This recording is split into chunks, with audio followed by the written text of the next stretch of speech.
all around capital projects, but some on the recreation side and then some on more of the road side. So staff is here, good opportunity to ask questions, because when you email the counselor's office, these are the staff members I go to get you the answers. So we have the experts here. Am I allowed to call you guys experts? We're calling them experts anyway. So just to start, manager construction for public works, Ed English, that's going to start. And I'm going to go see if I can find someone to get the microphone working while Ed begins his presentation. Ed, thank you.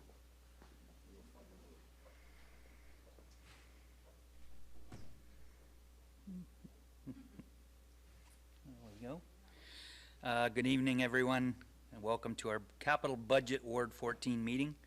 In today's discussion, we will go through the capital budget process, block funding, capital categories, our total capital needs budget, capital prioritizations, Ward 14 capital projects, and other available funding allocations.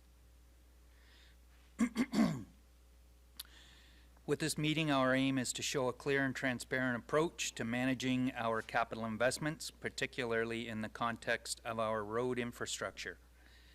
By the end of this discussion, we anticipate a better understanding of our capital budget process, understanding the identification of new needs and prioritizations, overview of ward-specific plans, schedule updates, and new projects. Roads being considered by Councillor Spadafora through area rating funding would be Greendale Drive from Cranbrook to Garrow, Elsa from Greendale to Southend, Gretna Court from Cranbrook to Southend, Sonesto from Trevi to Southend, Trevi from Guildwood to Upper Paradise, Glenhaven from Cranbrook to Greenshire, and Argonne from Glenhaven to East End.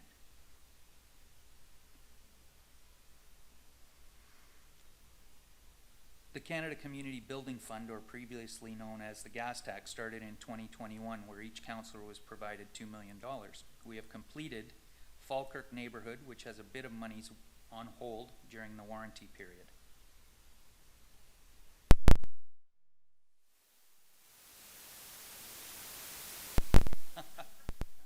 Short and sweet, hopefully.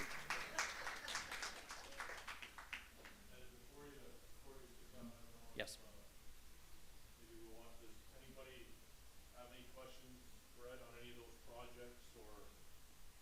The only thing I could say on the roads that were discussed about,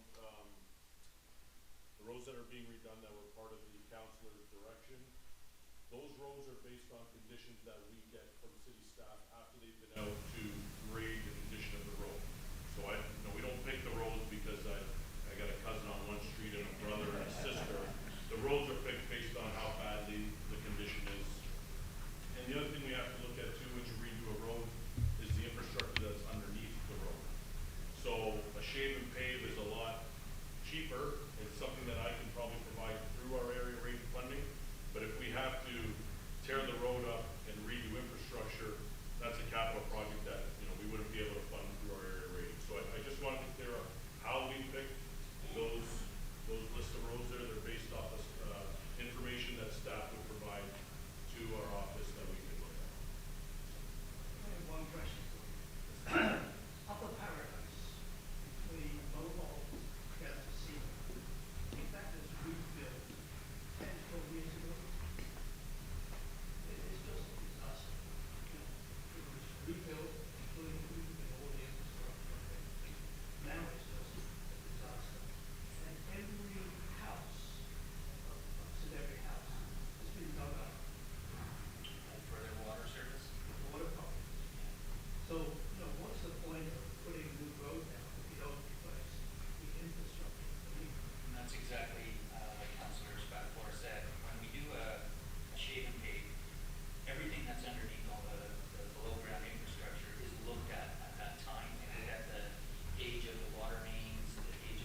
nobody ever got, well, one that was some people, but nobody got hit yet.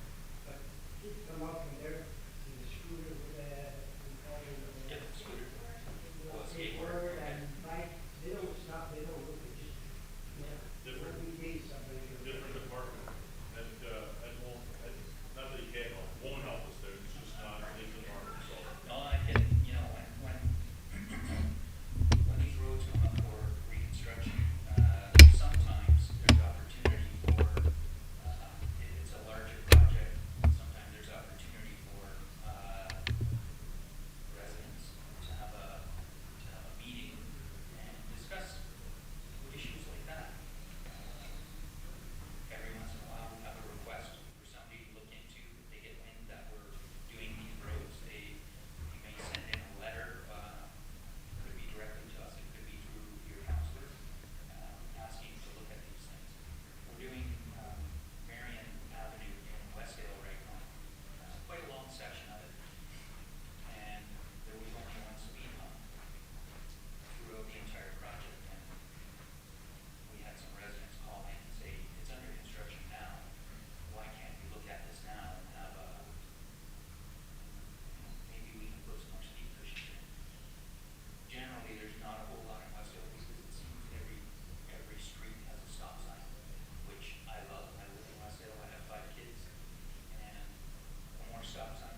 from now, I might not even be standing up here talking about it. But I can tell you that the bike lanes is a focus, and it will continue to be a focus, and it's something that, as people that have always been used to driving, and having the road to yourself, it's not just for cars anymore.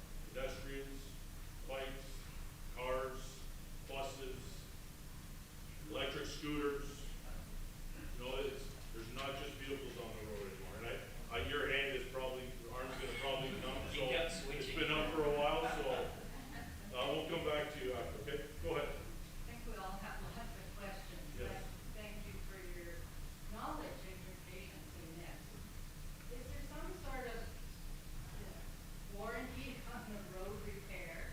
Like, it's all contracted out now, so if work is done and then 6 months later, the manhole cover in the middle of the road falls in, and it takes months and months for somebody to come and fix that, is there a warranty? Do we have some guarantee that that company that did the work is responsible for that? That the work was up to standard, whatever? Paradise, Paradise and Mohawk, I don't know how many times that had to be repaired, like there's patches all over the place. And it's been repaired so many times, like, is that workmanship? Anyway, what's the guarantee we have? We have a 2-year guarantee on road reconstructions, which generally does do a pretty good job of identifying if there's going to be an issue. Something like a broken manhole cover is not, would not be regarded as a workmanship issue. You're That would be, misunderstanding me, I don't mean a broken manhole cover. I mean, it's not sitting properly it's not been put back properly in the road, and it sinks, because all the asphalt around it caves in. That's what I'm talking about, not, okay. not Generally, that's actual going to be an broken. older road that does that. No, the new work that was done down in Lavina, Materno down those streets, that was done a number of years ago, and within a short time, they were all sinking. And the work out here just seems to be ongoing, but, I think maybe we will get more action from Mike if we call in these things. Because in the past, we call in and nothing gets done. So, And I'm sure the yeah. 2-year point goes past, we have to pay for it. The one thing I will tell you about contacting our office, if you don't contact the office, unless I'm driving over it, like you are, so as soon as you see it, I don't know who's dealt with Christine at my office, if there's anybody here that's gonna tell me she doesn't get back to you, I most likely will call you a liar. She is very good, she will respond right away. You might not like the answer she gives you, that comes back from our research and what we find from staff, but she will respond, she'll acknowledge she's received your email, she'll go through staff and she'll bring you back the answer. And again, I've seen times where people are not happy with the answer. But again, a lot of those answers, we just go to staff, there's a policy we follow, there's bylaws we follow, we provide the information and we'll help any way we can. But the sooner we know, the sooner we can hopefully address the problem. And that's, I encourage everybody to contact the office, when you do see something that you. Now that I know it's 2 years, like, Yes. I'll get on it Yeah, right. yeah, don't wait, 'cause like I said, who knows what they're gonna do with me. So I'll just address the manhole sinking. Yeah. The city now does not use what we used to use. It's almost like a round brick that goes underneath. And whenever a manhole cover was loose, the little banging on it would break down those bricks underneath, and the manhole cover would actually sink. Now, the city of Hamilton's spec is that the entire cover is supported by like a custom-made concrete ring that goes underneath it, so it doesn't happen. It can bang away up there all at once. It's not going to sink in new road reconstruction. So the reason that I say that manhole was probably an older manhole is because we've been doing this now for quite a few years. So You know, if there's a road repair that's made, they're not necessarily going to bring that manhole up to finish grade with a concrete collar underneath it, but any new road reconstructions will have that, so that won't happen. The other thing that's been mentioned a couple of times are the repairs on the road. You call them road repairs, they're actually service repairs. It might be a repair to a sanitary service or could be a gas line. The city also switched to having the contractors who made those repairs, because we found that the contractors would make the repair, shovel everything back in as soon as they can, pack it a couple of times with the shovel, and then pave it. Terrible, terrible repairs to the road after. So what the city has done now, we've taken that away from the contractors who need to go in, and that includes all the utilities, Electra, Bell, gas, and for Hamilton Water even, groups in the city that make repairs to the city's infrastructure.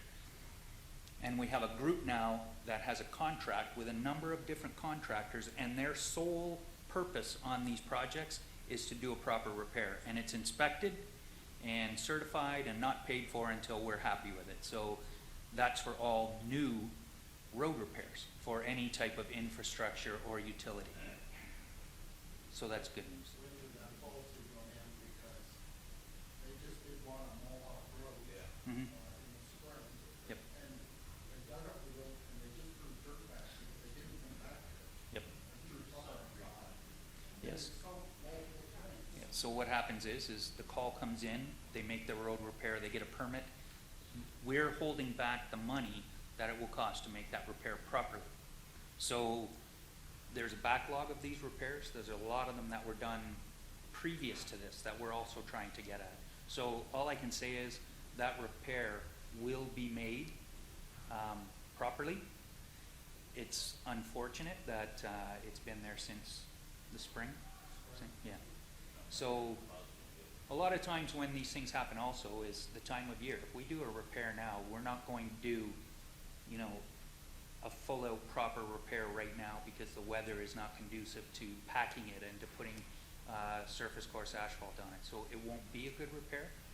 So there's probably a time from, you know, mid to late November until April when the plants open again, concrete and asphalt plants, where we don't do permanent repairs. They will be the old style repair where they just throw a bunch of asphalt on it and we'll have to keep it for the winter. Now, they are monitored, so if you're driving through there and it makes you spill your coffee, then you make the call and it will get repaired.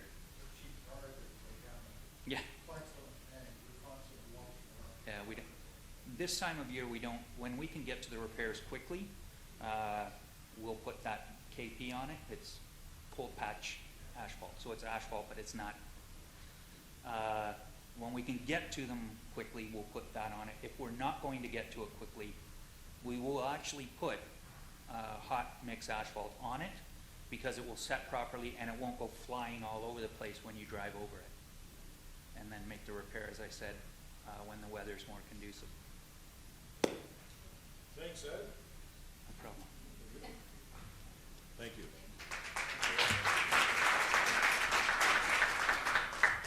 So I was so excited for Ed's presentation that I forgot to do something. So I just wanted to introduce, for the people that don't know, my executive assistant, Christine DiGiacomosso. Christine, wave. And for the people that had been interacting with our office, Jessica Morrison was with the office. She was in communications.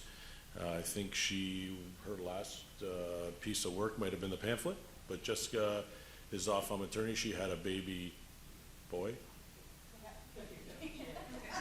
That's a good point.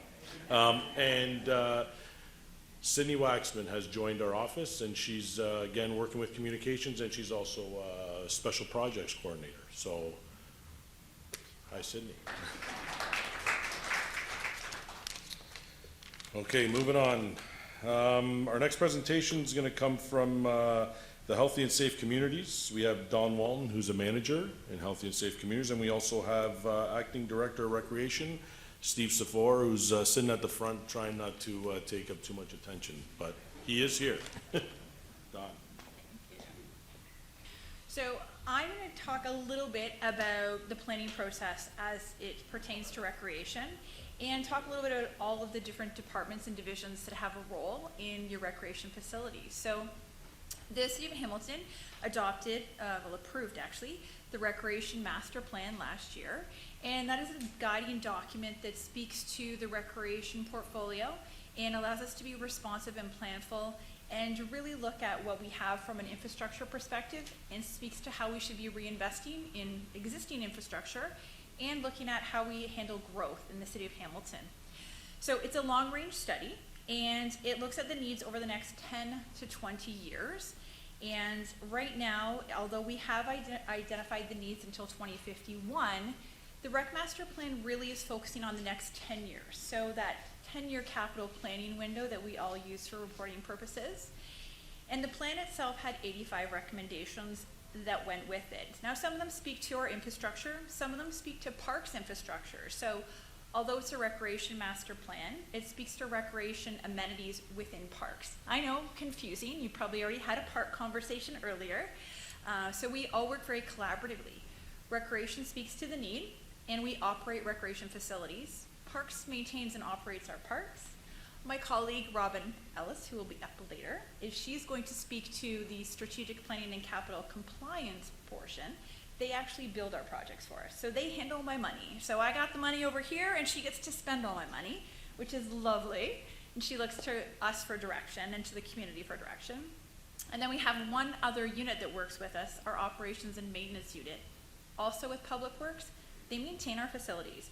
So although the staff in the rec center handle the day-to-day, they're the ones who come in when our pool pump breaks down or our HVAC stops working. So they handle all the ins and outs of our day-to-day infrastructure.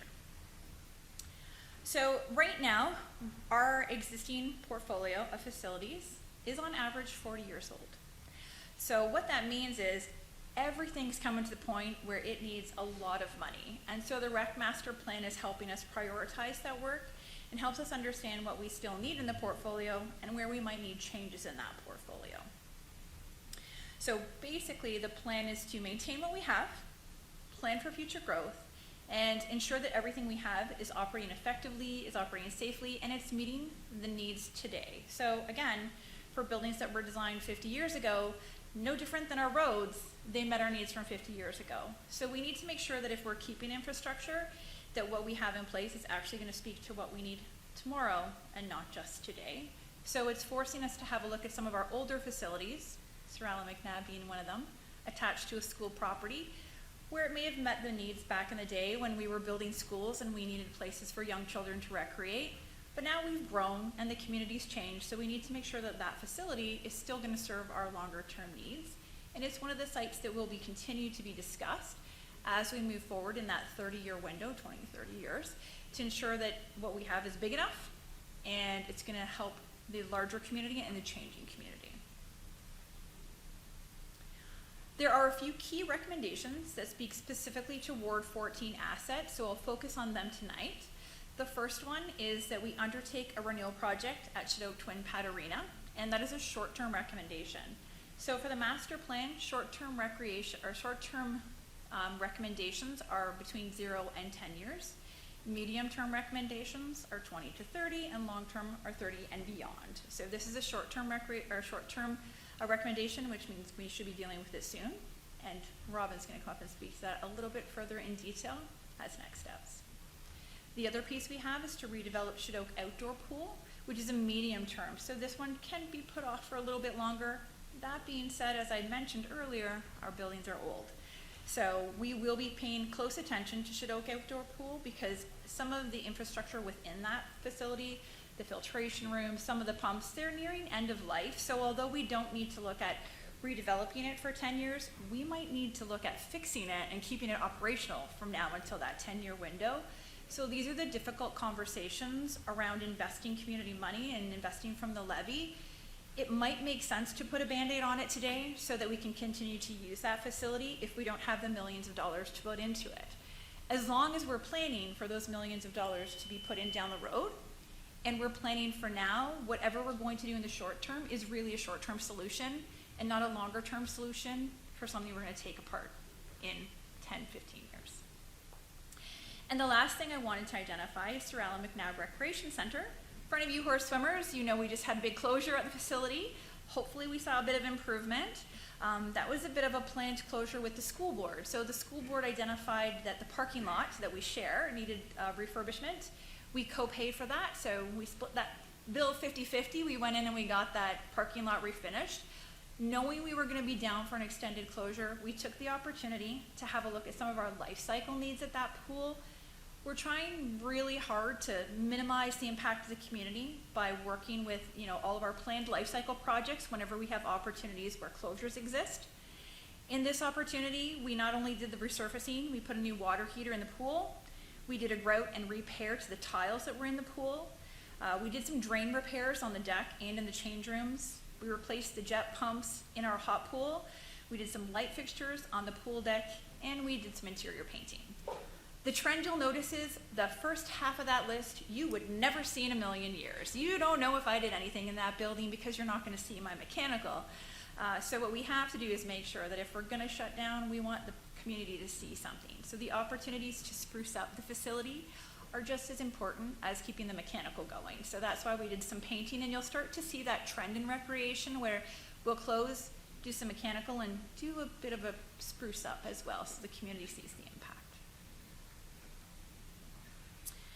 Next steps. So this is the difficult conversation. So for those of you who may pay attention to capital budget conversations at council, the block that we have right now for the entire recreation portfolio is $7.3 million. That's right, $7.3 million for more than 105 buildings. And that is only for life cycle maintenance repair work. We have no budget for retrofits, which expand our footprints. We have no real budgets when it comes to growth-related projects or removing and rebuilding. So this is just to keep the lights on, and we are severely underfunded, and it probably shows in some of our buildings, so apologies. We're working very effectively now, both with our rec master plan, as well as with our asset management plans that are coming forward to council to strategically plan for how we've gotten into this deficit situation and how the city works its way forward. You'll also know that, you may be aware, the Rec Master Plan, when it was brought forward, did not have a funding ask attached to it. So there was no specific request for additional funding when we released it. We really wanted the community and councilors to digest it. It's a lot of information. It's a big, big document. It is available online. I can share the link if anyone's interested. So the next steps for us are an implementation strategy. And this strategy is going to speak to the funding considerations that are tied to the recommendations in the short term. So anything in that 10-year planning window, we're gonna bring forward what that funding commitment should look like in a perfect world so that council can have those conversations around how do we prioritize and how do we fund and what's important to the community. And as with all of our projects, the community will continue to be consulted. So if you're not familiar with Engage Hamilton, please make yourself familiar. Anytime we have an opportunity to rebuild or do a major retrofit or do anything where we're improving or modifying significantly our facilities, we like to speak to the community, and that's where you'll find out about public meetings and surveys and any input you can have. I'm wrapping up here. I'm not going anywhere though, because as I identified, Robin and I work very closely together. I'm gonna bring Robin up, and she's gonna speak to the planned work or proposed work that we have identified for Shadoke Twin Pad Arena, because it is a short-term planning horizon. And once she's completed, we'll come back up, and if you have any questions for rec in general and for the capital project at Shadoke, we'll be happy to speak together collaboratively to answer. Thank you. Sorry for my technical difficulties. I'm with Public Works, as Dawn mentioned. I work very closely with Dawn, supporting the recreation team at our city facilities. And my team does, I work with a division within Public Works, corporate facilities and energy management. And some of my colleagues look after Office of Energy Initiatives, facilities operations. So Dawn mentioned the team that when you call to report a leaky pipe, those types of things. That goes to my colleagues in facilities operations. I'm in the capital, SPCC, or Strategic Planning, Capital and Compliance team. I'm the manager of that team. And another one of my colleagues does some facility planning, business solutions, and then there's stadium operations, which they've been busy lately with the Grey Cup. The team that I'm with does legislative compliance, large capital projects, accommodations and space design. So that would be space planning, reconfigurations, moves, and annual capital programs. So those would be programs like Dawn's recreation program. I also work on the program for the lodges and the corporate facilities as well, and a number of other colleagues. So any capital programs, annually they get approved with the budget. My team looks after those to ensure that the capital gets delivered. And I have some project managers that work on my team that make sure that that happens. And one of my project managers recently did a study, and they hired IBI, now Arcadis, to do that study. And that was a study on Shidok twin pad. So that's what brings me here today, is to tell you a little bit more about that study and what the findings of that study were. And what they recommended, they studied, and I have beautiful pictures of the mechanical equipment, which I'm sure you're just dying to see, but we can, I'm sure, provide it afterwards. But this mechanical equipment is older. It's the brine pumps, for example, 29 years old with a 20-year life expectancy. So I think we've done rather well keeping those going. A lot of the refrigeration plant equipment is end of life, whether it be due to age or just number of runtime hours, similar to age. So there are a lot of considerations that went into this, looking at all the mechanical equipment, all the electrical equipment in the building, and that's where we really kept the focus. We already knew we had some work to do because of the age of the equipment, but we were looking for their recommendations, and what they've recommended is that we replace both chillers, the compressors, the cooling tower, and a number of the other pieces of equipment. And the proposed solution will provide a reliable and feasible refrigeration solution with lower maintenance cost, an increase in system capacity, and at the same time providing a more energy efficient alternative. So that's what we're looking at doing. We just have a little bit of planning to do before we can get there. As you could probably imagine from the parking lot itself, there were also recommendations around the parking lot, and we asked them to look at that because we know that that needs some work.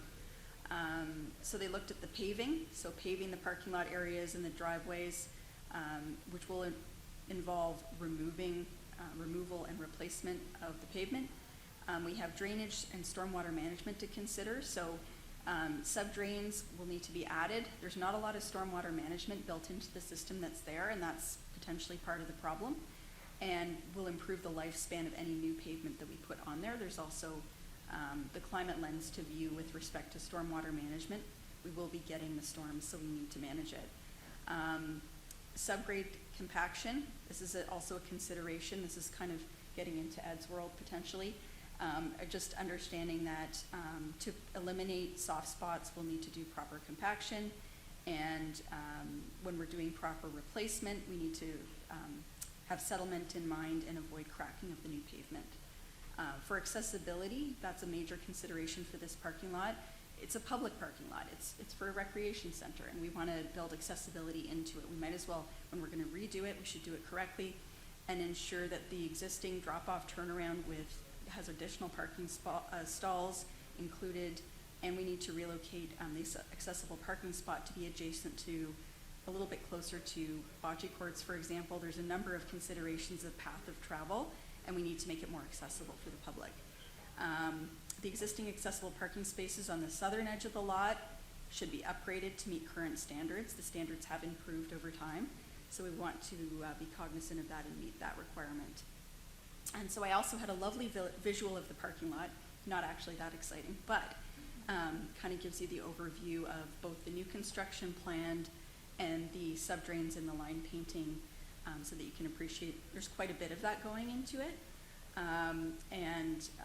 We haven't had a detailed cost estimate yet. That comes with as we get into the design, but ballpark estimate that was provided through this study. We're looking at $2.5 million for the parking lot, and, in excess of $1 million for the refrigeration plant. So these are significant items to consider when it comes to the limited annual capital dollars that Don mentioned. They still are priorities because they do need to be done. And these were recommended out of the study. So we pay close attention to the recommendations of these studies, and also to their life cycle as well, which is also suggestive of needing replacement. Other recommendations within this study to consider, although potentially in prioritized sequence, there's recommendations around the HVAC equipment in general at Shadow Twin Pad. So those would be considerations of end-of-life equipment for the HVAC serving the entire building, particularly with the focus on the public areas. The emergency exit signage was something that we could look at in the interim, requiring an upgrade. And parking lot lighting was a big factor. Another thing that I've discussed with my colleagues, can we look at something in the interim before we get to the parking lot replacement? Is there something we can do that's not necessarily a large sunk cost, but we can do something to make it better because the lighting is not very good. Another factor would be they're considering maintaining the current electrical feeds where possible. They believe that to be possible based on the electrical services that we have there today upon review. So we can do a lot of these mechanical upgrades, thankfully, without having to upgrade the electrical. At least that's the way it looks right now. We're not yet into detailed design. Some background on the timeline. So we're looking at doing this priority work as soon as we can. Phasing is a consideration. I like to work with Dawn in her off seasons. So not to impact program where possible or to impact it more minimally. And so one of the ways that we can do that is by phasing the work, by scheduling the work to occur when it's not hockey season, and to potentially widen the window a little bit of that summer off season, but try to get the work done in the off season and phase it. So we will do the mechanical work first, the plant work first, and what we don't want to do is engage in a construction project in parallel with or be on top of parking lot work, because one will damage the other. So what we would like to do is once that construction is completed, we would then do the paving work so that you would have 2 off seasons to work with. So this is what I'm currently planning with Dawn. We don't have the exact details yet, but this is what we'll look to do because we want to, of course, minimize the impact for you. And this is a slide that kind of provides a little bit of a visual, so I'll describe it for you. We have a timeline of in general how a project is delivered, and it's sort of delivered in approximately 4 stages. And the first phase is initiation, where we do feasibility study, and in this case, we're just after phase 1, or step 1. So we've just done initiation, we've done the feasibility study, we have a lot to say about the equipment and what needs attention, and then we're just entering into the planning phase, which would be detailed design, permitting, ordering the long lead time equipment. Refrigeration equipment has a significant lead time, so we're not quite at the point of ordering that, but that occurs during this next planning phase. And that'll occur over this year, it'll occur over next year, and we haven't plotted out the exact timeline yet because it's fairly early on in this project. That said, after phase 2 would be phase 3, execution, and at that point we'd be looking to get a construction tender out and to complete the work in a way, have that contractor all lined up and ready to go at the start of the off season. And then close out, turnover of the warranty materials. We talked earlier in this meeting about how important warranty is, so we want to make sure all of that is turned over properly, and that won't impact operations. That's just something we do behind the scenes. And that kind of takes you through the path and the life of a project. Life cycle renewal timeline tends to be shorter than a new build or a significant expansion. Less permits required, we don't need site plan approval, but we still have a number of steps to go through.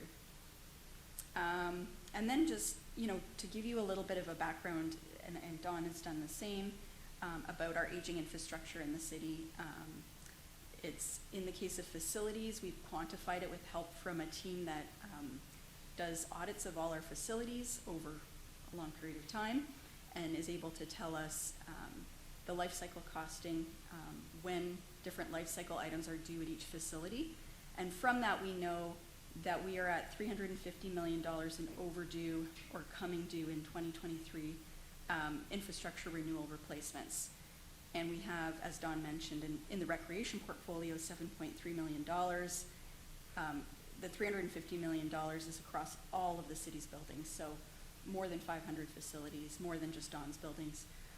And then, of course, we have a little bit more funding than the $7.3 million, but we still have that $350 million in deficit of infrastructure, and we don't have the funds to address it. So we try to be smart about it, we strategize, we prioritize, we do everything we can to make smart decisions in collaboration with the public, ward councillor, but also with this data and this information that we have of what is most critical, what is in most need, what is the highest risk of potentially impacting program, which we don't want to do.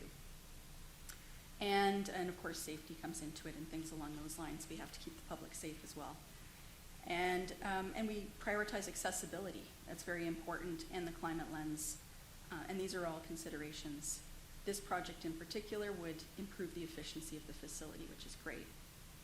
And just to kind of illustrate how our aging infrastructure impacts different areas of the business, my colleagues in facilities operations have noticed a couple thousand more work orders every year over the course of the last 3 years. It's just gone up and up and up. And that makes sense. When equipment is older, it needs more attention, it needs more work. We have more failures occurring that we need to respond to immediately. And from my energy management colleagues, some of their goals, and I work closely with them to try to help them meet some of their goals, which helps the city to meet its goals, which would be to reduce energy intensity, which has been done. We've reduced it 27% when compared to 2005. Also to provide savings to the city through incentives and through cost avoidance of utility costs. So we work together closely with them on that as well. And then, project emissions, we look at carbon. They can speak to it better than I can, but they've saved over 1,000 tons of CO2 in 2022. And so we always look for opportunities. How can we save on carbon emissions? So GHG corporate emissions inventory decreased by 43% when compared to base year. So these are all things that we monitor, track, and try to do better continually. So I hope I've answered some of the questions, but I hope you'll feel free to ask me any other questions that you may have. Thanks for having me here.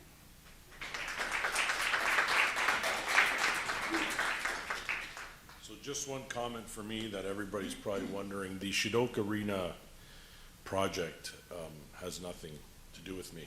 I know some people probably think as a hockey guy, the first thing I did when I got into office was run to staff and ask them to fix Shidok Arena. This project, I can tell you the parking lot at least has been talked about for 5 years. And same with the refrigeration. So just to let everybody know, I didn't push for this to get done. It's getting done because staff recommended to get done. So any questions for Don or, yeah, go ahead. Okay, I'm just wondering, how does the city come up with how much money recreation gets in a ward? Because we've got the twin pad, and you say we have 7 million or something, and you say it's gonna cost 3.5 million. Why are we in Ward 14 stuck with such a big bill when people from all over are using it? It's a good question. So the easiest answer is Ward 14 has nothing dedicated to them. So the way it works is the block is a portion of funding that was deemed at some time appropriate by City Council based on the age of our infrastructure and the needs that we needed from a maintenance and life cycle renewal perspective that they allotted to recreation at that time. So put it in perspective, we were at 5 million for, I want to say, about 20 years, 15 to 20 years. We had a small window where that increased to 15 million. What happened was, we got a whole bunch of new buildings built. I don't know if you remember, around 2009, they did some of our outdoor pools. We put in Westmount, we built Lower Stony Creek, we did some rink work. Once they reinvested a lot of that money, then they cut our block back again. So council's always looking at everything. So if you look at roads, I want to say you're around 80 some odd million-ish in your block. So it's put into perspective based on the age, and council really determines what that dollar amount looks like based on input from our asset management plans that are now ongoing, and roads was one of the first ones out of the gate. That's why, they're getting all that money. As well as from what our infrastructure looks like. So for your ward, there's no dedicated funds. What happens is rec gets that block, and we call them programs.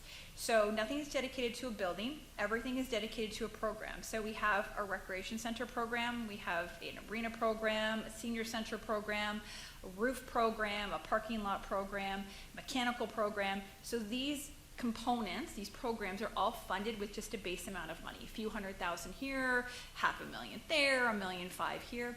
And then what recreation does, working with our colleagues in facilities, we have building condition assessments. So we go in and we look at these assessments that say, your building's 50 years old and you've been running this piece of equipment 10 years beyond life expectancy, you're gonna have a critical failure. We take that and say, critical failure, that means you can't use your center anymore. And we go back and say, we gotta address this critical component in your facility. So that's how we've managed our money historically. Right now, Shadoka's at a point where it's a newer, I say that very lightly, it's a newer arena in that it was built in the early 90s. Anyone, I'm aging myself here, probably 91-ish, 92 I think we came on board. I have arenas that were built in 1955. They're still operating and they still haven't had floors switched over. They've just had some plant work done. So everything is based on priority. If it's not failing, I'm gonna keep on working it. I have a brilliant, and I say this and I mean it every time I say it, our facilities operations and maintenance team, although sometimes we curse them when things break down, I call them the MacGyver team because they come in with Band-Aid and paper clips, and I don't know how we get the use out of the facilities that we get for the tiny amount of money we have to deal with our assets. So you're not losing anything, you're not getting anything specific to Ward 14. Everything is dealt with based on priority and based on now the rec master plan informs us on where we should invest first. So to Councillor Spadafora's point, Shadok is being addressed because its equipment is at a 39-year window on a 30-year plant. And if we don't address it, that arena is going to go down, and then I'm going to have 2 pads of hockey equipment that I'm going to have to try and offload to pads that don't exist. So that for recreation, it's all a game of managing. And I also can't bring down that pad when I'm having significant work done at other pads. So for instance, I'm sure you've all heard about Greitmeyer. Craziness that was Greitmeyer. Greitmeyer's gone down for roof work, but I couldn't get their their dehumidification fixed in the same planning window because it would have impacted ice. So they have to go down next year in the off season to get dehumidification done. If I bring down Shadok and there's a problem that happens at Greitmeyer and Shadok's compromised, I could lose 3 pads of ice instead of just 1. So everything's very strategic. So it's not about how much money you get, it's about who needs it the most and who needs it first. Does that help? I know it's a long-winded answer, but it really is a complicated conversation, and it's important that everyone understand it's not about what you have or don't have. And the recreation portfolio, we know people travel. So we have been building a business case with counselors for years to get out of a mind-specific focus, because we know people will go where the time works, where the instructor works, where you like to change amenities, where your friends are, and it's convenient for you to go have a coffee afterwards. So there's a lot that goes into where people recreate and why, and it's not necessarily because it's in your backyard. You go where it's convenient for you, and that's a business case we've been trying to stress with counselors. You invest here, you're investing for everybody, not just your ward. Everybody uses everything. Yeah? What's the income from the Oh my gosh, you're asking me a tough question. So my ice brings in approximately 6-7 million in revenue on my hockey specifics. Rentals really is where it comes in. It's a twin pad. It's a significant ballparking. Steve, I'm looking to you. You did those budgets longer than I did. I want to say it's a few $100,000, but it's Yeah. It's not as much as you'd think. So again, putting our revenues in perspective, there's a couple factors that come into play. One, we're subsidized a little bit through the levy. So recreation is only budgeted to recover 30% of their expenses, because the philosophy is we want people to be healthy. We want them to use our spaces, and we don't want to keep dinging them for it. Recreation also... and that's why. So we're dinging the taxpayer to invest in them for everybody, so we don't then ding them again with really high user fees. So you'll find that our user fees are fairly low, and that so they're achievable. And when it comes to hockey, we don't provide hockey. I don't directly program hockey as a municipality.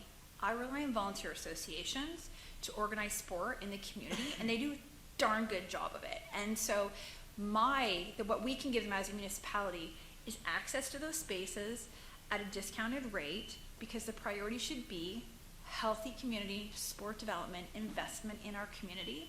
So we're not looking to make money off of them. We're looking to provide access for kids to develop in sport and to stay healthy, and for our communities to use our rinks. So it's not always about revenue. It's a balancing act between we're here and you pay out of the levy, and then you're paying for sport. So We're looking at 14.5% tax. we are, May be higher. yes. Can't raise the fees a little? We will be, so as directed. Yeah. Well, I would love to say that I get to make that decision myself. I don't. So what Recreation has done, and what all departments will do, is we'll bring forward what we think is achievable based on either cost recovery or market value or what our comparator markets are doing. We bring forward data that we think is going to help council make those decisions. Council then has to look at all the user fees they're presented with and determine what the impact of increasing that fee would be, and whether, again, it's not apples to apples. So if I sell 100 hours at a discounted rate and I say it's now full recovery, the odds of me selling those 100 hours has just gone down to I might be lucky if I sell 20. So I'm right back where I started from. So the conversation around a user fee has to be balanced with, if you charge it, will they still use it? So these are not conversations for me to have the answers for. Do with the specific golf courses, Yep, they sure do. Yep, jack the prices up, right? 100%. Pay it for one golf. 100%. And I think optically they view golf as an alternative sport that has historically been more, I don't know, it's not as much of a child and youth development sport, or hasn't been historically. And they look at ice as access for the entire community, not just hockey or figure skating. It's the, I can't speak to that. Yes. And it's not free. I would agree, and I would advocate that council does have, there are points through our budget process where there are engagements with the community to help understand how the community values their user fees and values their services, and there are opportunities for that public input. And I would suggest you check the Engage platform for when those opportunities become available, because your voice is what actually makes the difference, and it helps council understand where that they should be making those changes. Staff will present information to them that has a bit of a frame of reference around what we could be charging, what we're recommending charging, and what we've been directed to bring forward corporately. And then all those counselors that sit around that table are gonna have to make those hard decisions around what gets increased, what changes, where we're making our money, and we're gonna leave it to them. There are elected officials for a reason. Staff will present the information and we'll go from there, but use your voice when it's asked, please. Poor Mike's only got one vote. Yes, The whole thing here with roads and recreation is that we have all these plans going forward and no money. yes. And things that should have been done, reserves made out years and years ago, weren't done, or the money was taken for someone else. So going forward, you're short 350 million. I'm sure roads is in the billions. Mm-hmm. Where is the money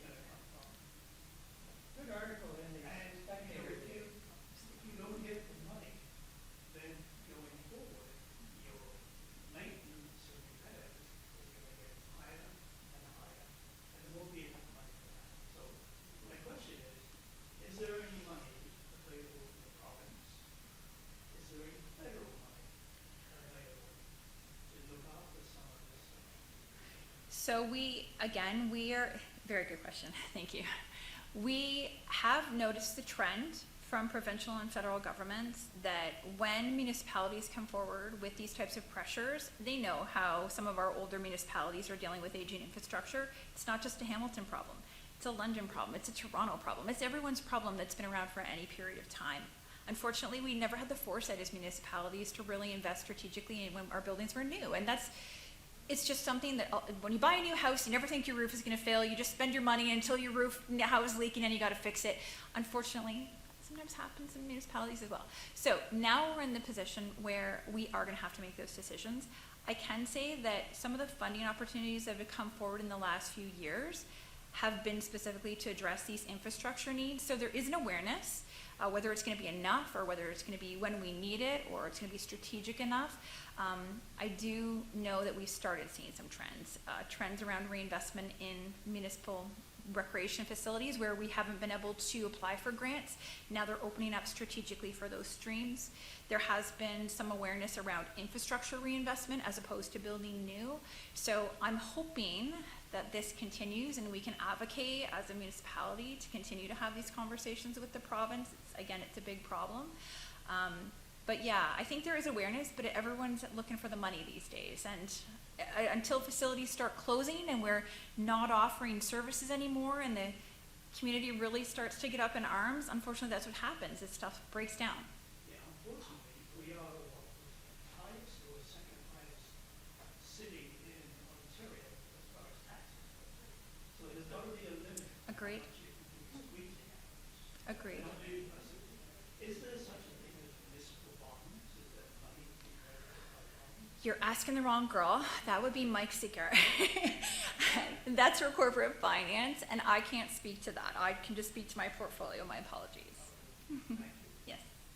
Oh, sorry. I'm not sure who was. Questions for Don? Or questions for me? Yeah.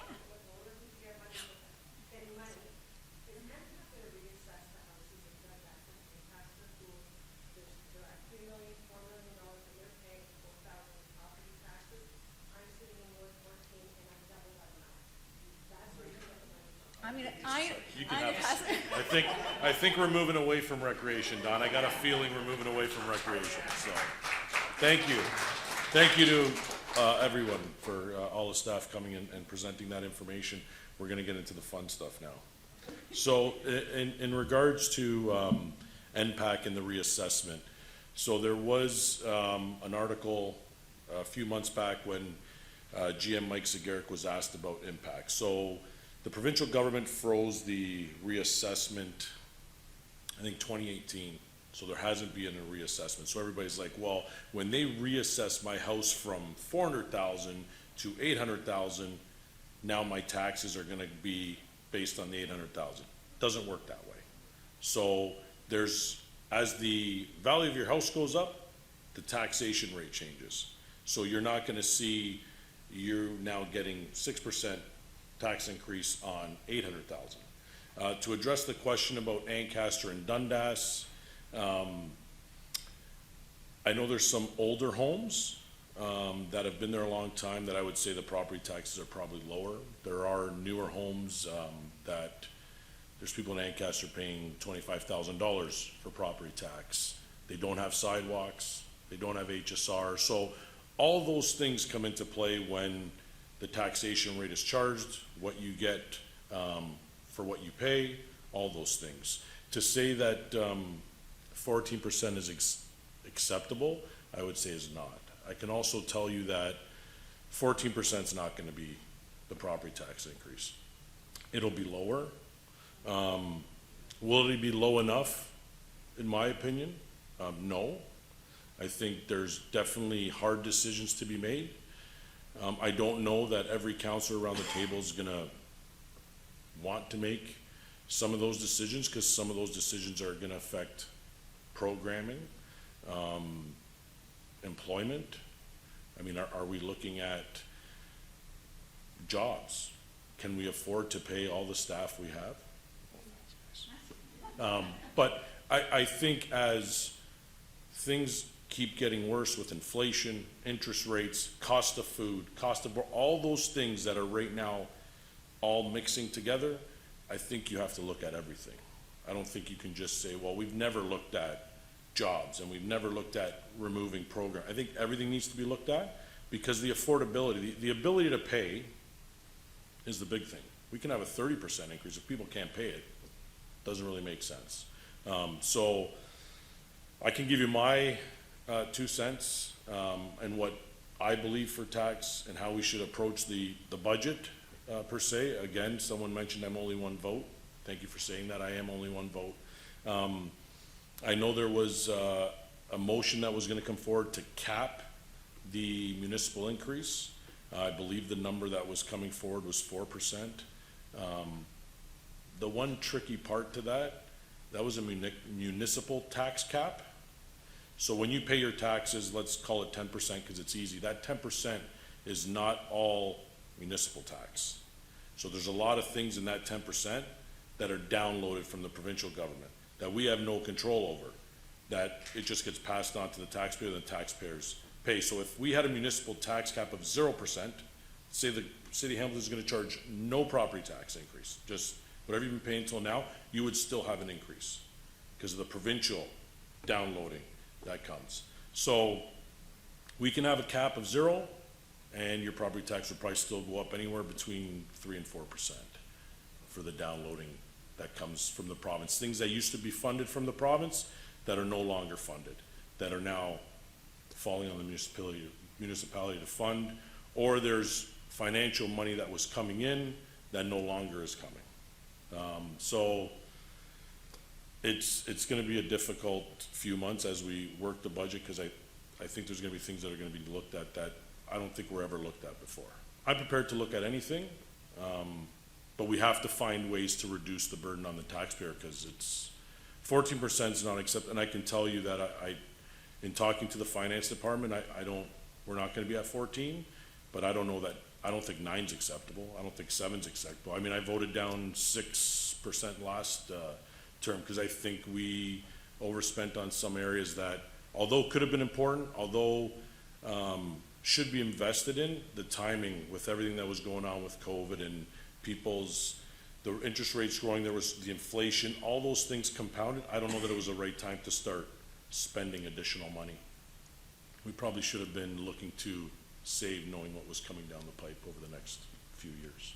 So I don't know if I answered your question or not, but I have nothing to do with what people in Ancaster pay for property tax, right? It's all a system and it's all based on the services that they get that other places like Ward 14 may receive that they don't. So. Oh, sorry. I see you. I'll get right to you, okay? Yeah. There's an article in the editorial today, the Spectator. Oh, boy. And you know, it's a valid point. And basically, cut spending to avoid taxes. I came from a business-based budget. You had to meet. If you didn't, there's cut. So we gotta start looking at where we're spending money. And one thing I'm just gonna bring up as an example. Okay? I'm a firm believer in this tax, vacant houses, we pay it. I'm in favor. But what's it gonna cost us? Now, I can only think from a business standpoint, when they start sending these out, and you look at the population in Hamilton, there's a lot of people who don't have computers, there's a lot of people who don't speak English. There's gonna be a nightmare of expenses going after these people that pay taxes. Then when they find they live in a house, they don't cost of giving them money back. What's the revenue gonna generate? And they should, and you probably know the number of houses right now, correct? They have an idea, yep. Okay, so why are 500 and some thousand people going through this crap to get those few people? I mean, you've gotta go after them, I agree, but what's the cost of administrating this? The number of people, the accounting, I bet you're not gonna get the money that you generate after the expense. This is stupid as far as I'm concerned. So I'll just a comment on the vacant home tax. I voted against it. I didn't see I see the value in the program. I think the full-time employee increase is 16 employees to administer that program. That program is designed to reduce the amount of vacant homes we have. As people start getting taxed for having a vacant home, they're gonna change what they do with that home. So in essence, if it does its job, let's say in 3 years, those 16 full-time employees, to me, I'm looking at what they're gonna cost me down the road. That's a small cost, it's the administration cost, the Well, paperwork, the 16 accounting. 16 full-time employees is not a small cost, it's a big cost. The administration cost of giving refunds to people who get a bill, Yes. that's gonna be, And that's some of the concerns I've got from some residents that don't have access to a computer or are really concerned with if they don't get it in and then they do eventually get it in and now there's a late penalty, so they're not gonna get charged the full fine, they're gonna get just charged an administrative fee because they finally put their paperwork in. When you look at all those things that are happening, I don't know, again, I voted against it because I don't know that the income from the program is gonna outweigh all the expenses. I think we have to ask that question. What's the income?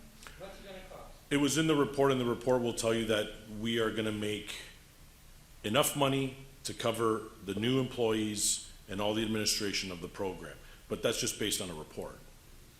Every time there's a letter sent out, probably costs $1,500. Yeah, again, I came from the business world, I don't disagree with you. so. I think we have better areas, where we think could have, Get a better costing county on a program like this, that's all I'm saying. hi. Yeah, I just, I would think the staff, they did a great job, discussing, the difficulties in working with a significant infrastructure budget deficit. I think it was really interesting what you had to say in terms of, working with shoestring budgets and trying to keep things going while the deficit just keeps going up and it's hard to address. And my question for Councilor Spadafora was just, how are you gonna be considering this in the context of the upcoming urban boundary expansion vote?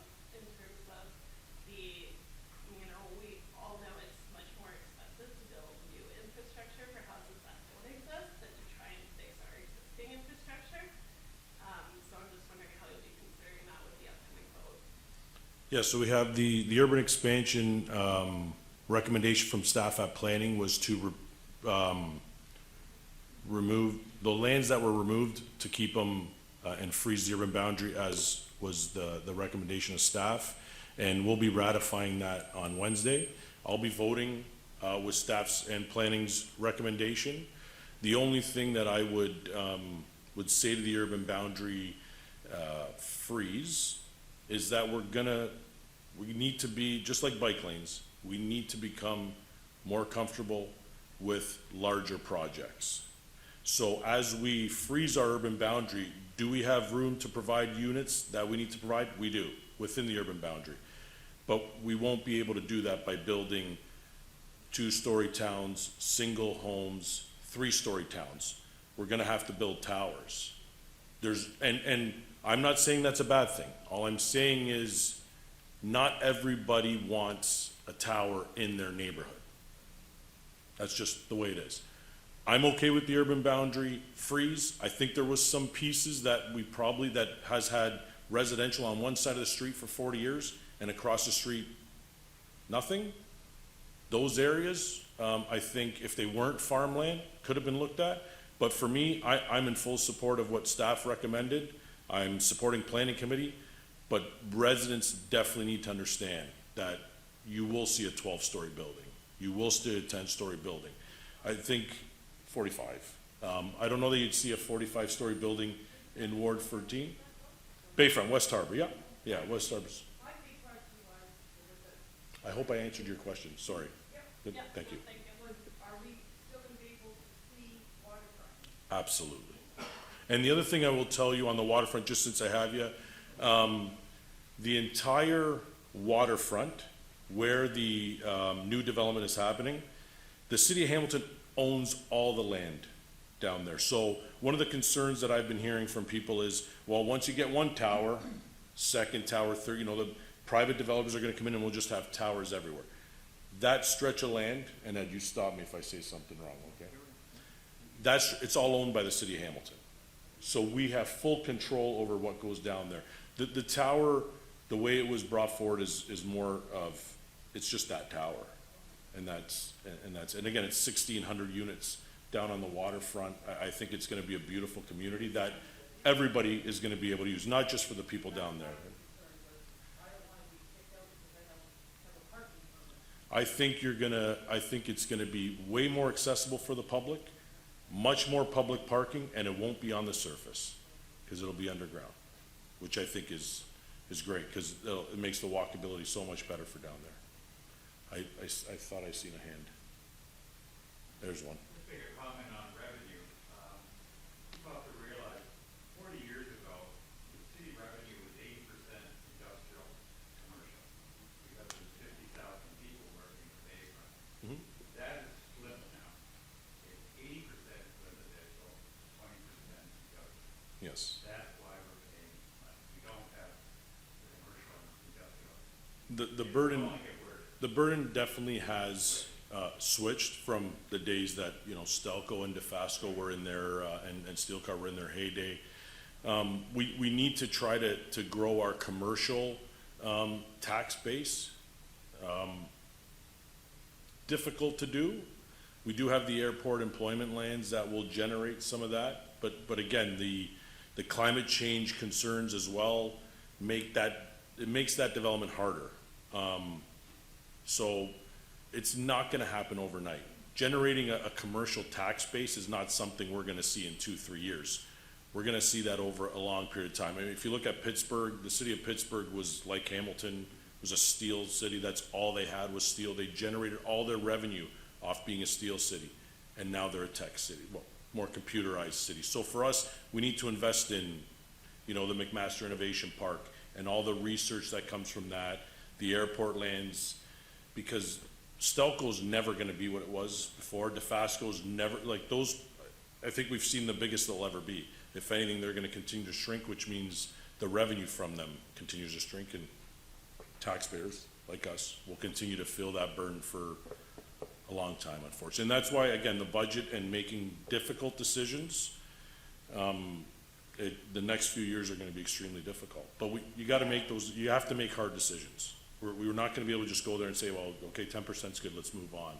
At least not for me. I think we need to look at areas to reduce, whether that's staffing, programming, delaying projects. And I can say delaying projects is exactly what staff presented to you tonight, was that we delayed projects and now here we are.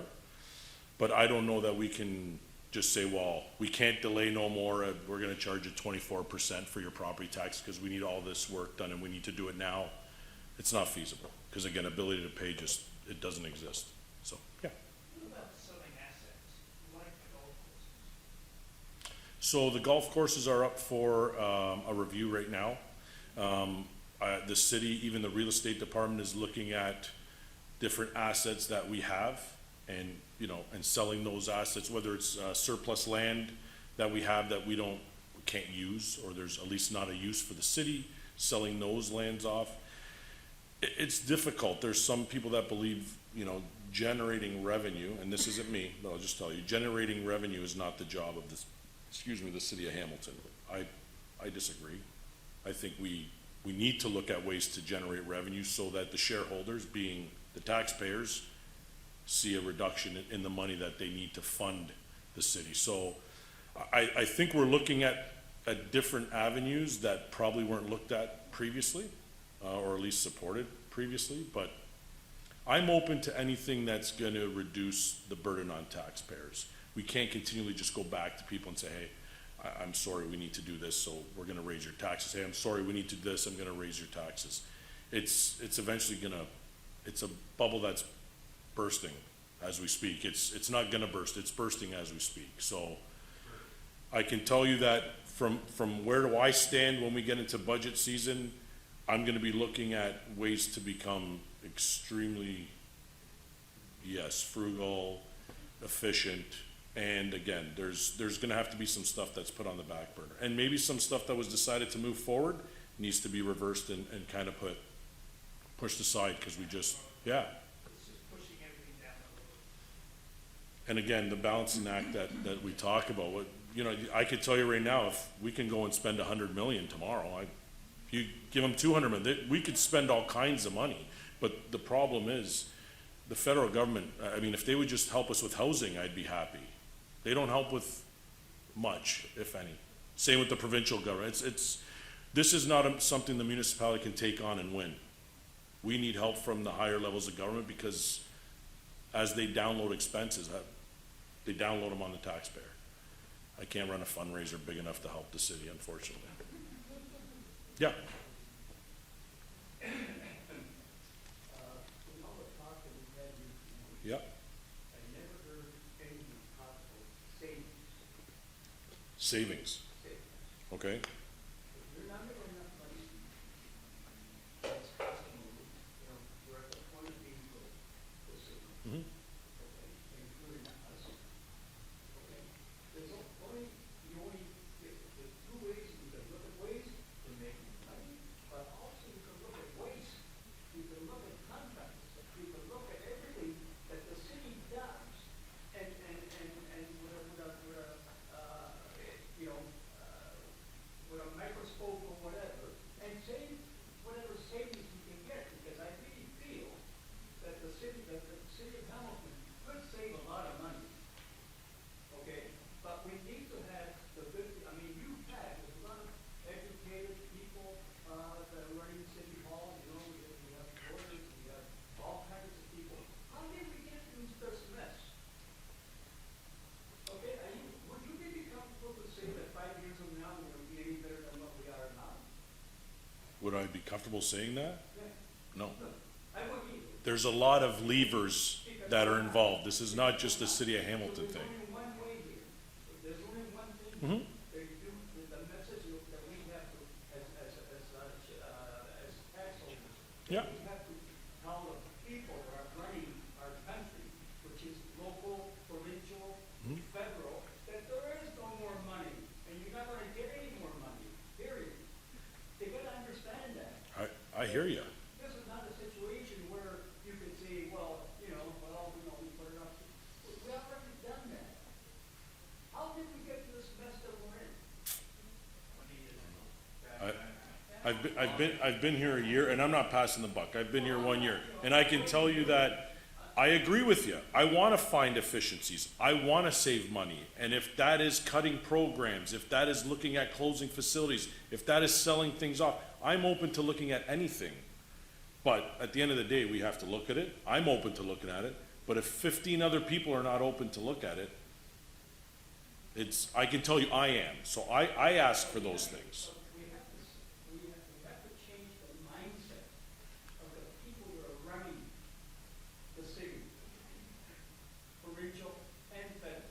And by the mindset is the understanding that these things can be done. Can be done. Years ago, I sat in a housing committee, okay, for 35 years, okay, and the biggest problem that we had there was convincing the city that the empty houses that they had, that they should have been renovated, okay, and put out there to be rented. City had absolutely no desire in doing anything like that. That is wrong. That is wrong. And the only thing that's keeping us back is what? The mindset of people that are supposed to be there are getting paid, okay, to offer all these things that they should be offering, which we're not offering. You know, savings is something that nobody talks about. And if I may, and this is kind of Sure. stupid on my side to say this. No, it's I really don't want to say it. But this reminds me of something that a good friend of mine used to tell me all the time. He says, there was a guy, that had a job, okay, good job, and so he's making good money and so on. But he had a problem with his wife. She always passed away. And he kept on giving her money, kept on giving her money, kept on giving her money. So the guy says to his friend, gee, I can't see this anymore here. You know,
appreciate the feedback. I don't know how to answer your comments. At the end of the day, I'm willing to look at those things. I can't change the mindset of every counselor and every person there, but definitely looking for savings is something top of mind for me, absolutely, yep. A lot.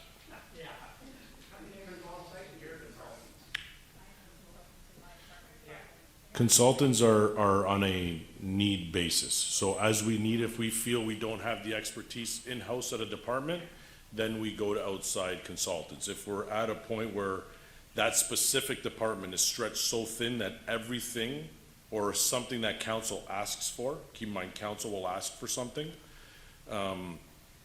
If the department doesn't have the capacity to take it on, then we have to make a decision whether we're going to a consultant or we're gonna wait. Some people are okay with waiting, some people aren't. But consultants is something that I hear a lot from residents about how much money we spend on consultants. I will say, there are times where there is no choice but to use a consultant. The Upper Paradise In-Road Safety Review, that can't be done by staff. You need to bring in a consultant to do an in-depth look like that. It took them 7 months to do the review, and they look at everything. And I understand you think it's funny, but when someone dies on Upper Paradise, you use a consultant. You don't get a city guy to go there and have a look to see if the street needs to be repaved or not. I don't find it funny anyway. But to answer your question on consultants, do we use a lot of consultants? Absolutely. Can we look at ways to reduce costs on consultants? I think we can. I think we should. I think if it's not a public safety sort of spectrum, I don't know that we need to go to a consultant. We have professional staff. Sometimes it's council wants things fast, and when they can't get to that, then we go to a consultant. So it's not always staff's fault. The staff doesn't say you have to use a consultant. At the end of the day, we approve what they do. So I'm not throwing them under the bus. It's, you know, it's direction from council. So, yeah. A lot of consultant reports are presented to staff or council handles this control area after they spend $300,000. That I'm not gonna. Yeah. You mentioned that also in a few years, Mohawk Road is going to be very public. So you're going to do that with Mohawk Road. It's being talked about in the How much would it cost to do that? oh boy. Ed? If we have no money, why are you looking? So when we say we have no money now, so the capital, But we're not gonna have money in the next year, not gonna have money in the year. Put that on like the back burner for 15 more years. Don't write my taxes to do that. and pushing it back is what we have been doing. Yeah. You guys, this new council, you inherited a mess from the old council that we should have had 3%, and they only take up 2. It's like the interest rates went down. My kid got 1.9%. His brother's looking at dying. And it's only been 3 years. Yes, investing in the future. You guys just got a huge mess dumped on you, and they're blaming you for the 14%. Go after it. What did we pay for that, leaving the latch open and letting all that sewage in? That's billions of dollars that we're giving to the government, and paying a fine. And pay a fine. Mr. Fred should be paying that one. So the only thing I would say on your comment in regards to, we need to invest, obviously, in the community. I don't know how fast we can do it all at once. Yeah, Because I don't drive a car anymore, but I am not driving my bike or a Mohawk, but I get a ticket if I'm on the sidewalk. And I have my helmet on. well, I'm glad you wear your helmet, because I do see people that don't. My brain is still in the fact that I know which roads to stay Yeah, on. But I love to go to very, very light rate and just go right down Mohawk. yes. And again, I think we're changing. The times are changing. There was no thought process on cycling, that it just wasn't, Actually, you know what we know about bikes and cars. yes, absolutely, absolutely. But again, there's a change, right? It's a change. Bike lanes were not something 15 years ago that were a priority. Pedestrian safety, I'm not saying it wasn't a priority, but it wasn't thought, it was how fast can we move cars from one place to another? And that mindset is changing. For some people, they don't like that mindset's changing. They want to be able to go and go fast. And then for other people, they want to be able to be active and cycle or walk to work or a scooter, but. Mhm. Yeah, they do go pretty fast. I wish they would wear a helmet. Sorry, yeah. A quick question, where are all these people who use bikes, where are they coming from? I, for one, I go up for Paradise, maybe I see one vehicle each side of the road, that's all I see. And you spend all that money and bike lanes for one or two people.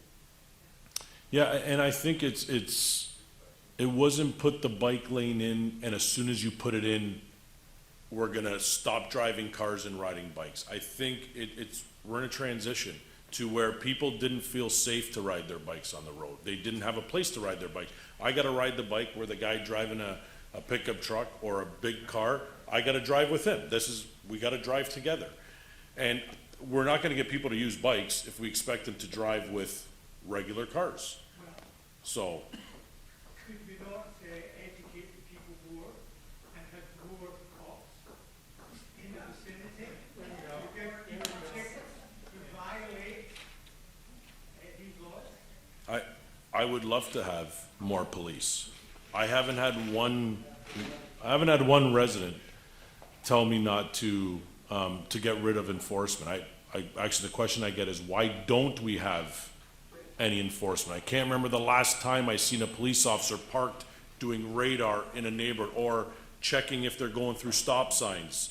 And I can tell you again, operationally, we don't tell the police. Your concerns come to us, we pass them on to the police. Operationally, we have nothing to do with how they operate their police department. We approve their budget or we turn their budget down. We can't ask them to move it up, down, sideways. It's yes or no. And that's really the role of council. I would love to see more police officers in the neighborhood. When I was growing up, if you were in the neighborhood, you seen a police officer driving by. What was he doing? I don't know, you could say he was wasting money. I think it was proactive. I think it felt, for me personally, I was okay with seeing a police officer in my neighborhood. I wish we had more of them, but at this time, the budget and the constraints we have, and the amount of officers that just aren't working, that are off on, medical leave and that sort of stuff, right? So you can't really add 200-300 officers when your budget's tapped out and people aren't, and I'm not saying they're not working. There are legitimate reasons why they're not working, right? So, but yeah. Oh, boy. The link works very good. It's always packed on because we don't need an extra lane on the bridge. We need to fix the bottleneck on the 403. Going down to 403, yeah. Can't get out there.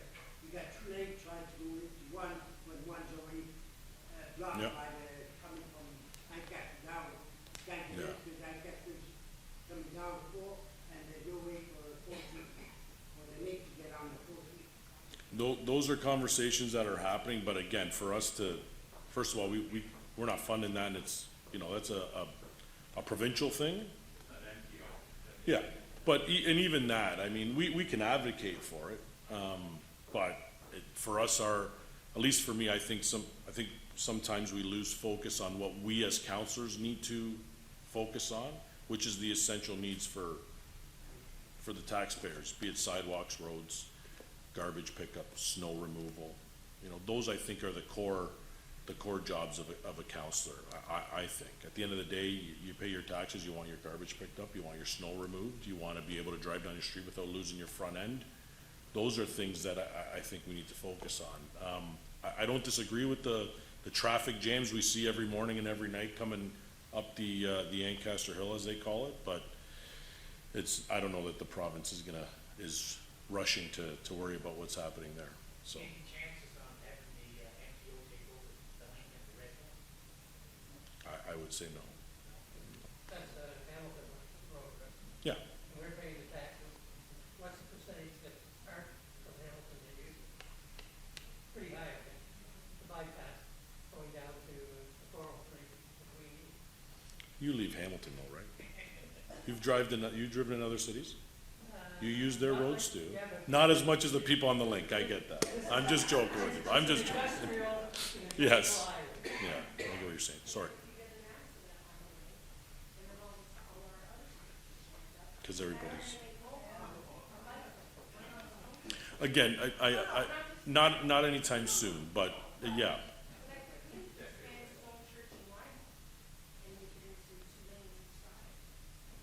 Rymo, yep. Rymo's getting an extension, not in Ward 14, further down, yeah. And then you'll see, as you see in the presentation, Rymo and Upper Paradise going towards Lancaster Road up that way. That is, I think, 2026, 27 time where that's gonna get, because again, that's a major road for us, transit to take it to the Ancaster Business Park or the other business park at the other end. So those things are happening. But yeah, the Mohawk thing, it's just a different mindset. I'm not saying that we should spend the money on, we shouldn't spend the money or should spend the money on bike lanes now. What I'm saying is in the future, roads are gonna be built so they're not just gonna be for cars. But we can't do that unless we have the money to do it too. I get that point for sure.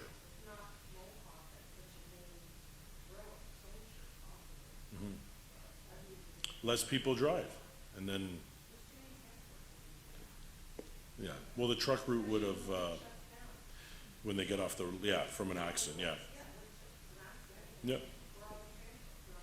Trying to get off the, well, they get forced off the highway, yeah. Did you have a question? No? Okay. Yes? Question about bylaw and parking ordinance. Oh, yeah. Like, who owns that piece of it? Is there an opportunity to put up signage? I don't think I know the rules, and I have to really dig into the website sometimes. But for the common everyday person, is there an opportunity, like, to get some signs up to say no overnight parking or permit? There's always opportunity. So if we get requests all the time from residents about, we don't want parking on our street, or the current parking on our street is for 3 hours, we'd like to change it to 1 hour. Obviously, we don't say yes to every resident that sends us an email to change it, but bylaw would investigate it. No different than a speed bump when it's not warranted.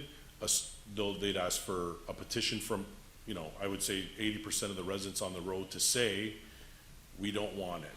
And the one thing I would say about bylaw, it's not about what the councillor wants. Bylaw follows a very strict process, and they follow that information to the letter. So it's not like, well, the councillor said the residents are good with no parking here. If there's something within that bylaw that allows, because there's a hospital in the area, or there's something in there where they need that parking, they will override and say, no, we can't do that, and here's the reasons why. So if you do get something on your street you want looked at from a bylaw perspective, you send it to our office, we send it to bylaw, they will give us exactly the reasons why they can or can't, or what changes they'd be willing to look at. If you look at the Shadoke area where they're doing the new development, a lot of the parking there is being I asked for a review because it used to be a hospital area. Now it's not. So they're gonna look to see if what the rules were when it was a hospital actually makes sense now that it's all residential. Keep in mind, we have a laundromat, an industrial laundromat there that services all our hospitals, stuck in a residential community. They need parking for employees. So again, bylaw will do the review and they'll make the changes as they see necessary, but anytime on your street or in your neighborhood that you feel you want something looked at, please send us an email. We'll definitely action it. A few years ago, we had to do a petition because of parking. Okay? And guess what? People that park on the road couldn't sign a petition. That's the problem. To remove the parking. Yeah. So, a lot of people think I have the authority to just come in and change something. I'm not as powerful as some think. I didn't know I was this least powerful either. I thought I was gonna have some more power. Oh, yeah. Yep. Yep. Sure. All right. Yep.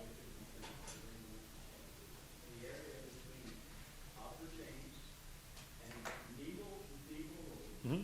All that area is highly populated. Okay. And even east of that,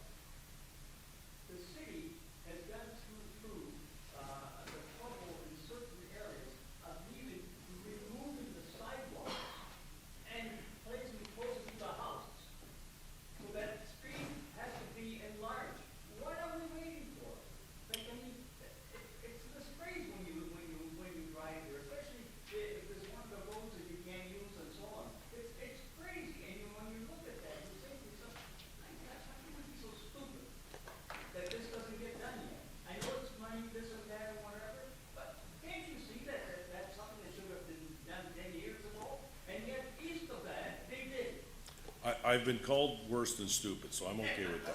What I would say, and I'm just joking. I'm not saying stupid No. like anybody, we're not saying What, that. what I would say to you is, it's not my ward, number one. The second thing I will say to you is that that project is in process.